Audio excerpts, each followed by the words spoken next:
Hey hey! Today we will talk about everyone's favorite topic in the world, food. And when you think about Viking foods, maybe this is what you're imagining: meat and potato. And that's halfway true. Why I say it's halfway true is because potatoes weren't introduced to Scandinavia until the very late 1600s, so the 17th century. But believe me, we have loved potato ever since. And it came to Scandinavia and to Europe through the Spanish. And that's also where its name come from, patata. And the Spanish, they brought it here from the Andes in South America, during their very, very long vacation over there. And if you have watched my previous video about the ancient aliens, here's some fun trivia about potatoes. Not about potatoes and aliens, but about potatoes and Olof Rudbeck, the Older. So Olof Rudbeck, the Older, he is the guy who wrote the book Atlantica, where he claims that Atlantis is actually in Uppsala in Sweden. He is actually the first person in Sweden on record to have grown his own potatoes in his botanical garden in 1658. The more you know. But if the Vikings didn't eat potatoes, what did they eat? That's a good question. And of course, archaeological evidence for what exact food they have eaten in ancient Scandinavia, it is a hard one, but it's not impossible. Because as an archaeologist, you do not only do diggings at the ancient kitchen sites, you also have to go through the ancient toilet places. So let's get started with our top 5 Viking foods. One of the main reasons why the Vikings would have held sheep and goats would be of the property of making cheese, butter and sour cream. Up until this day is still a huge thing in Scandinavia, the dairy production. Here we drink milk, eat cheese and eat sour cream as crazy people. The archaeologist Gustav Trotzig have done research when it comes to Viking age cooking containers made out of metal. And based upon their size, there are 3 main groups of these containers, where the smallest one would be for a 1-person meal.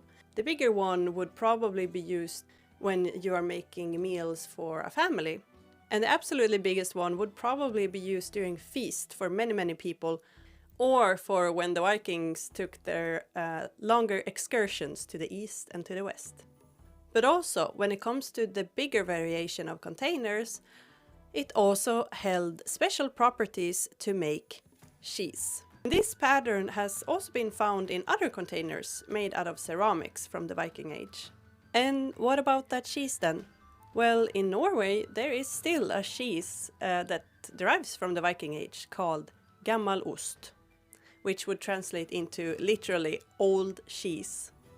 As earlier mentioned, this cheese is said to have its roots in the Iron Age in Scandinavia. It is made out of skimmed cow's milk, and it kind of looks more like bread than cheese. And why you might have not ever run into this cheese, because Viking cheese, hello, that's a pretty cool concept, Why have I never heard about it? Well, it is not made in sufficient quantity for mass export. And that would explain why it is hard ever finding this cheese outside of Norway. The commercial production of this cheese is basically limited to Vik in Norway. In the Nordic countries, a variety of edible plants were cultivated during the Iron Age. But many plants were also collected from the wild, of course. One of the most important sources for protein, besides, meat and fish, was a variety of peas and beans. And peas and beans, they were found in great species richness. And the Iron Age Scandinavians, they also cultivated other plants such as turnips, sea cabbage, normal cabbage, and Angelica archangelica, more commonly known as kvanne. And both cabbage farms and kvanne farms are mentioned in several places of Old Norse literature. Plants such as goosefoot, I love that name by the way, and nettle have also been very important plants for the Iron Age Scandinavians. And traces from these are pretty common within archaeological diggings. So these have been used for common food sources during the Iron Age. It is more uncertain, however, if they have actually been cultivated by the people. Viking Age farmers, they also cultivated different types of onions, such as, common onions, spring onions, leeks, chives, and many, many more.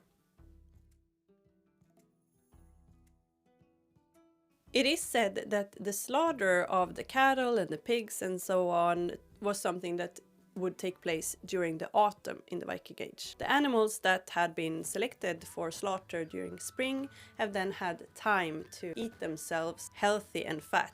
Techniques when it comes to slaughtering has not really changed that much ever since. I mean, we have more modern tools, but the principle is the same. You want to use as much as possible of the animal for consumption. The pig was the most important source of protein, and it was kept precisely for that reason, for the meat. Sheep and goats were probably held also for meat purposes, so not only the dairy aspect to them, but also the meat. It is probably a 50-50 thing there. The most important and symbolical animal when it came to its meat properties would be the horse. As I've mentioned many times in my human sacrifice video, the horse is seen as a very spiritual animal during these times, and it was sacred and would also be, sacrificed as well. The horse was an important status animal because, it is a beneficial animal to own, but as well as it is pretty expensive and it takes a lot to keep a horse. So it is thought that horse meat, that is something that they would eat while sacrificing or during these huge feasts and festivals. The Iron Age Scandinavians and Nordic people, they also ate a huge amount of fish, both the lake fish and sea fish. They also ate oysters, shellfish, mussels, but of course that would be eaten in a much smaller portion than the fish because, of natural reasons.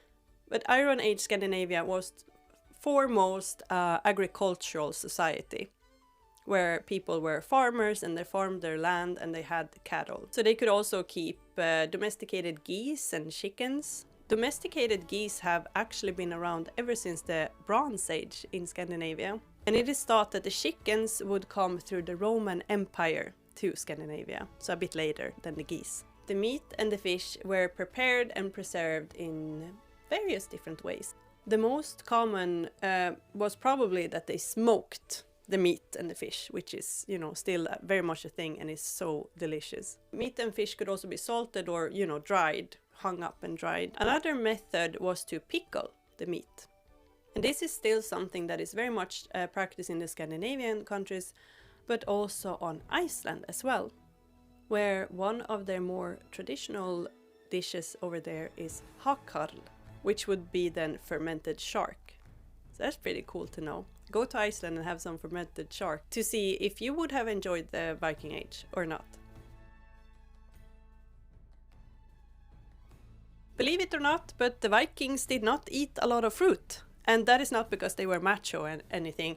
There literally didn't exist any fruit over here. Scandinavia is not really known for its hospitable weather conditions. And back in the Iron Age, the fruits weren't as refined as they are today. That is something that would happen more during the medieval era in Scandinavia, when the monks came here with their refined apples and pears and such. Viking Age wild apples would not have been really that edible because they were really bitter. But the Vikings didn't just need pears and apples in their life. They used berries that are not as commonly used today.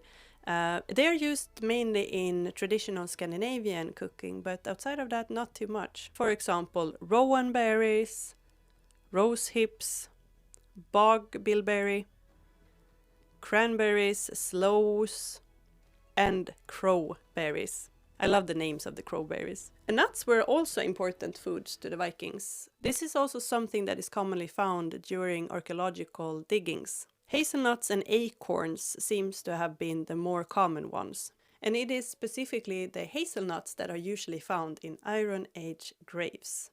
And I can hear you all through the screen right now. When will she talk about the mushrooms? When will she talk about the mushrooms? I will now talk about the mushrooms. Whether mushrooms were eaten in the Viking Age is very, very debated. It's a very big if there. Because even into the 19th century in Scandinavia, eating mushrooms were seen as something tied to trolldom, like to magic and sorcery and evil. So who knows when the mushroom hate started in Scandinavia, how old and how far back that goes. That mushrooms equal, ayabaya. But what about those berserkers then? What about those mushroom-loving berserkers? Well, let me tell you about those. Well, it might not even been that way at all, that the berserkers took those mushrooms at all. Because according to Karsten Fatur, an ethnobotanist at the University of Ljubljana in Slovenia, the behavior of the berserkers would be more in line to the effect and exposure of henbane. And henbane has indeed been found in Iron Age graves. In graves specifically that is believed to belong to vulvor, so these ancient Scandinavian female shamans basically. I think there is more validity to the ethnobotanist in Slovenia and the henbane than the mushrooms, in my opinion. In the Nordics, we still uphold porridge as if it was made out of gold. It is a staple food and most people still eat it for breakfast. And we sometimes, even when it comes to the winter times and the time around Jul, we eat it as lunch. The Vikings had several options when it came to making porridge. It could be made from barley, from oats, buckwheat or millet. They probably mixed berries into their porridge to get that extra sweetness. And who knows, maybe they even put in those bitter apples they had for texture. Porridge was typically a part of the daily intake during the Iron Age, especially that of the less fortunate in society. It's also a belief that the Vikings might have made something similar to a fish porridge. How interesting is that? Since the presence of cod bones are overwhelming at archaeological sites. And I can't really talk about the Viking Age and food without mentioning mead, of course, so you get the number 6 as well. I think that everyone has heard about mead, but if you haven't, let me tell you what that is. Mead consists out of honey and water. Herbs and fruits and berries can be added into the mix to switch it up a little bit, but mead as a whole always refers to a fermented honey drink. Mead is actually more like wine than it is like beer. It is very aromatic and oftentimes kind of sweet, on the sweeter side. And this process of making mead, it goes back far back, even before the Viking Age. The earliest finds of mead, it actually goes back as far as 7000 BC. And it has been found in China. And in the Nordic countries, the oldest find of mead goes back to the Bronze Age. But it is true that the Vikings in particular, they really appreciated mead in the Scandinavian countries. In which form and to what extent, it is not really all that clear, given that mead was kinda expensive and therefore a bit rare. It was certainly not something like you would imagine anyone drinking on an everyday basis. In addition, agriculture made it possible to produce a cheaper variation of alcohol, and this would be beer or öl. During the late Iron Age and the Middle Ages, both mead and beer were drunk a lot. Or you could even do so if you were adventurous, that you could have a mixture of both of them. And this would be called mölska. It wasn't actually until the 12th century that people in Scandinavia started mixing hops into their öl. Mead was probably just like eating horse, something of a more special occasion kind of thing, which would make it a desirable drink, and that is probably why it was seen more of a special drink and why it was, put maybe a bit higher on a pedestal than, for example, öl. And maybe that is why we still connect Viking feasts together with the mead so heavily. I hope you enjoyed the list and I hope you have learned something as always. You go and have a fantastic rest of your day. Hejdå!